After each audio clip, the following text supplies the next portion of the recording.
প্রতিটা বয়সেরই কিন্তু একটা নির্দিষ্ট সৌন্দর্য আছে, মাধুর্য আছে।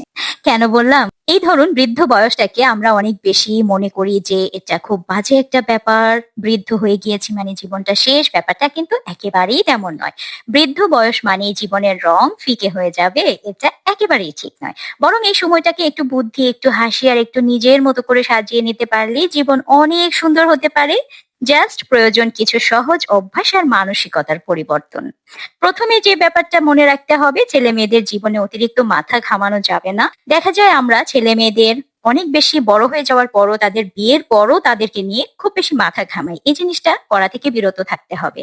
আপনি যেমন আপনার জীবনে ভুল করেছেন, সেখান থেকে শিক্ষা নিয়ে আরো বেশি পরিণত হয়ে জীবনটাকে কাটিয়েছেন, তাদেরকেও সেভাবে লার্নিং এর ভেতর দিয়ে যেতে দিন। খুব বেশি মাথা ঘামাবেন না। নাতি নাতনিদের পড়াশোনা বা দৈনন্দিন অভ্যাস নিয়ে খুব বেশি হস্তক্ষেপ করলেই তাদের বিরক্ত লাগতে পারে। এই ব্যাপারটাতে সচেতনতার সাথে ডিলিংটা করা উচিত। পুত্রবধূ বা জামাইকে পরিবারের একজন আপনজনের মতো ভালোবাসুন, কারণ ওরা কিন্তু আপনার প্রিয় সন্তানদের পছন্দের মানুষ।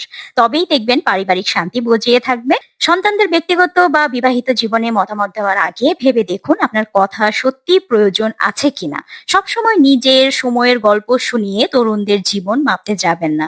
যুগ বদলেছে, সময়ও বদলেছে। আপনার বয়স হয়েছে মানে আপনার সমস্ত কিছু থেমে গিয়েছে, ব্যাপারটা একেবারেই এমন নয়। আপনি আপনার সিনেমা দেখুন, গান শুনুন, বই পড়ুন, যা আপনাকে আনন্দ দেয় আপনি কিন্তু করতে পারেন।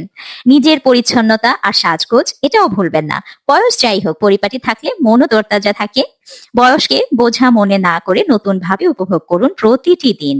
কাউকে আপনার প্রতি দয়া দেখাতে দেবেন না। নিজের সক্ষম প্রমাণ করুন নিজের কাজের মাধ্যমেই। আর হ্যাঁ, সুযোগ পেলে বেরিয়ে আসুন না, প্রিয় খাবার খেয়ে নিন, নতুন জায়গা দেখুন। জীবন কারো জন্য থেমে থাকে না, তাই আনন্দ মিস করবেন না।